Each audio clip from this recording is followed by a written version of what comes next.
Bismillahirrahmanirrahim. Assalamualaikum warahmatullahi wabarakatuh. Perkenalkan, saya Laili Fauziah, mahasiswi Sekolah Tinggi Agama Islam Asyukriyah, Prodi Hukum Ekonomi Syariah semester 3. Saya membuat video ini untuk memenuhi tugas mata kuliah Bank dan Lembaga Keuangan Syariah, yaitu menjelaskan bagaimana sistem kerja bank syariah, baik cara penghimpunan dana dan penyaluran dana itu sendiri. Bisa dilihat di sini sudah ada skema yang menjelaskan tentang bagaimana cara bank syariah bekerja. Garis merah dan biru pada skema ini menjelaskan tentang pergerakan dana pada bank syariah.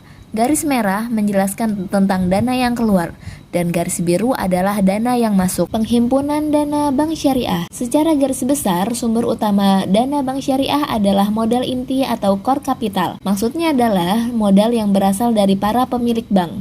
Dana-dana ini dihimpun dari 1.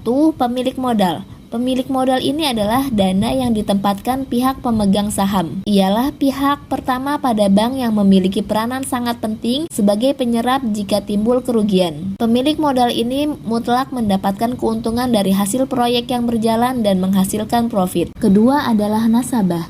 Nasabah ini maksudnya adalah masyarakat sekitar yang menitipkan uang pada bank berupa tabungan giro, tabungan biasa, dan deposito mudharabah. Pertama, kita akan membahas sistem pada giro wadiah. Giro wadiah ini adalah produk perbankan berupa simpanan dari nasabah perseorangan ataupun badan usaha dalam rupiah maupun mata uang asing yang penarikannya dapat dilakukan kapan saja selama jam kerja dengan menggunakan warkat cek dan biliet giro. Selanjutnya kita akan membahas tentang sistem tabungan. Pada sistem tabungan terdapat 2 akad, yaitu wadiah amanah dan wadiah yad domanah. Wadiah amanah maksudnya adalah nasabah cukup menitipkan uangnya dan pihak bank tidak berhak untuk menggunakan uang tersebut. Sedangkan pada wadiah yad domanah, pihak bank boleh menggunakan uang tersebut untuk diputar menjadi usaha, dan nasabah berhak atas bagi hasil dari usaha tersebut berdasarkan kesepakatan awal berupa nisbah yang diterima atas kedua pihak. Deposito mudharabah adalah orang menitipkan uang dan baru bisa ditarik dalam jangka waktu tertentu,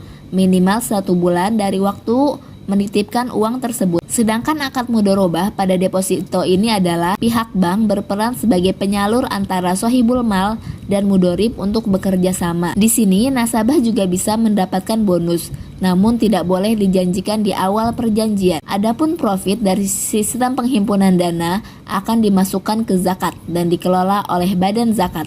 Penghimpunan dana ketiga didapat dari profit loss sharing. Profit loss sharing ini adalah kerjasama antara dua belah pihak dengan keuntungan dan kerugian yang ditanggung bersama dalam sebuah proyek yang telah disepakati bersama. Profit loss sharing biasanya menggunakan beberapa akad. Berikut adalah akad-akad yang biasa digunakan untuk profit loss sharing. Pertama, akad mudharabah. Mudharabah adalah bentuk perjanjian kerjasama antara pemilik harta dengan pengelola harta. Pemilik harta menyerahkan hartanya kepada pihak lain untuk dibisniskan. Selanjutnya ada akad musyarakah.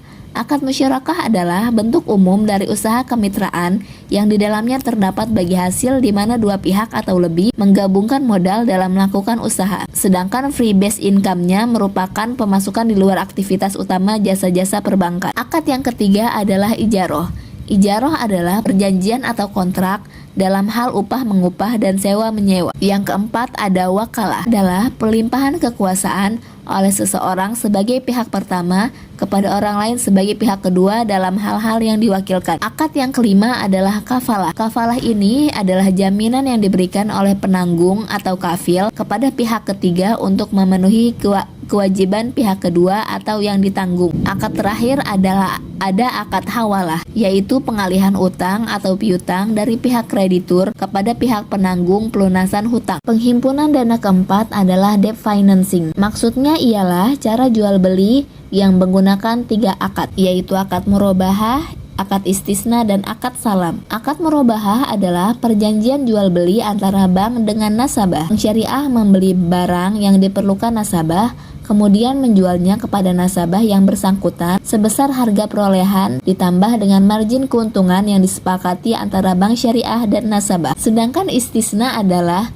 jual beli barang atau jasa dalam bentuk pemesanan dengan kriteria seperti just tip ataupun pre-order. Adapun salam. Salam merupakan perjanjian pembiayaan berupa transaksi jual beli barang dengan cara pemesanan dengan syarat-syarat tertentu dan pembayaran tunai terlebih dahulu secara penuh. Dari penjelasan ini maka tidak heran ketika Bank Syariah mampu melakukan musyawarah tawar-menawar harga kepada setiap nasabahnya, karena pada Bank Syariah menggunakan sistem profit margin, di mana profit margin adalah tingkat selisih antara biaya produksi dan harga jual. Qard ini adalah suatu akad pinjaman kepada nasabah dengan ketentuan bahwa nasabah wajib mengembalikan dana yang diterimanya kepada lembaga keuangan syariah pada waktu tertentu yang telah disepakati antara nasabah dan bank. Sekian penjelasan tentang bagaimana cara Bank Syariah bekerja. Semoga apa yang saya jelaskan mampu menambah wawasan untuk kita semua. Kurang lebihnya saya mohon maaf.